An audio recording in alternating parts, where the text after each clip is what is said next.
masasabi ko na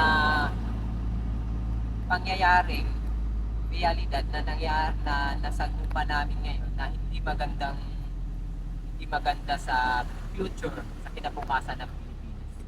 Masasabi ko, ito kasi yung kwento.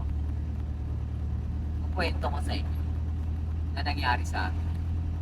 Ngayon, pumikap kami ng Sunday sa Pierdos, Mundo, Delpan, Maynila, sa Pierdos.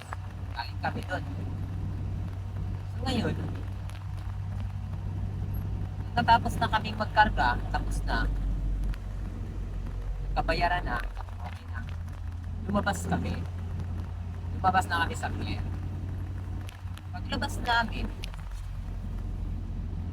paglabas namin sa gate mismo ng Pier, may mga gwardya, may mga guard, 3 or 4.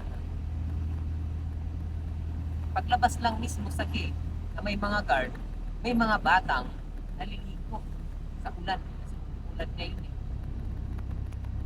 Naliligo sa ulan. May mga bata pa na nasa mga 11 years old, 12 years old. Saka may 15 din. Mga pinatilyo na rin. So ngayon, pagdaan ko sa kanila, kaya nandun sila kasi nangihingi sila ng barya-barya. Marami sila, nasa mga 10. 10 sila, or higit pa. Nangihingi sila ng barya. Makatok kasi dahan-dahan lang din yung takbo namin sa sasakyan at gawa ng rapor din. Ngayon, nung humingi sila, hindi kami nagbigay. Hindi nagbigay. So ngayon, pilit ng pilit yung mga bata. Marami sila. Yung iba mga, maliit pa, nasa mga 12, 11, 13. Ganun. May mga pinatilyo. So yun ang nangyari. Hindi namin binigyan. Nagalit ang mga bata. Alam niyo ba kung anong ginawa sa sasakyan? Sasakyan mismo. Ngayon alas 2. Alas 2 ng hapon ngayon. Alas 2 ng hapon kami dumaan doon. Maliwanag na maliwanag.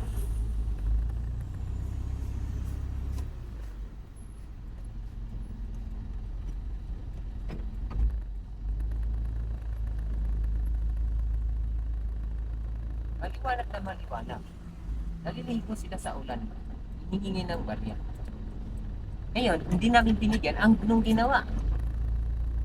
Iba yung pinto, may salamin yan. Pinto nasa likod, may salamin. Pinagtsakan. Pinagbabato.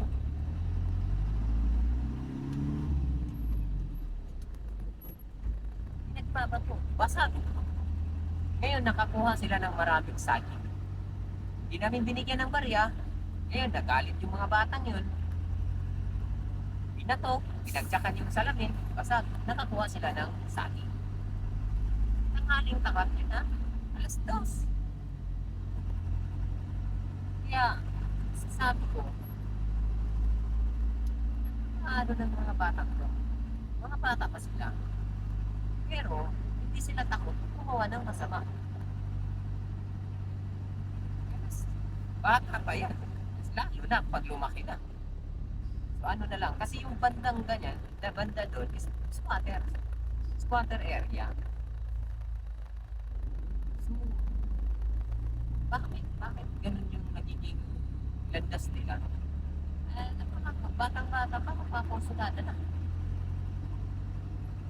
Siguro paglaki, ano na. Kaya nga ang daming hold upper sa road.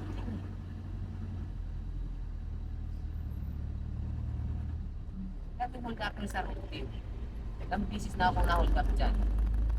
Hindi na lang, wala akong pera, kaya walang ma-hold up.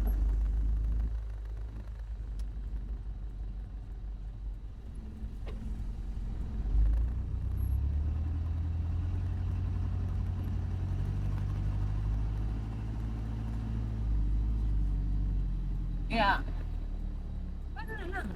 Yung bansa natin, kung ganyan yung mga tumutubong maninirahan o ano na lang yung bansa natin, anong mangyayari? Naniniwala naman din ako marami pa naman ding disiplinadong mga bata. Ngayon, tinitingnan ko, sila'y bata. Ang tanong ko dyan, saan yung mga magulang nila? Saan yung mga matatanda? Saan yung mga may edad na sa lugar na yun?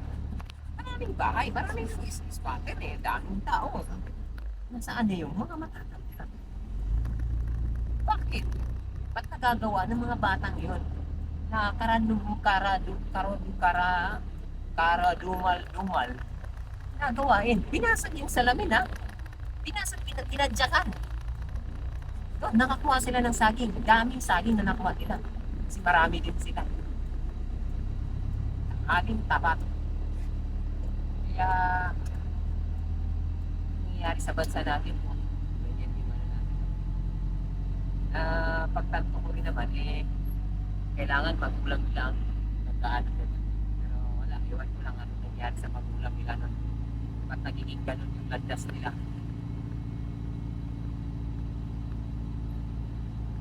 Yun ang kwento ko ngayong araw na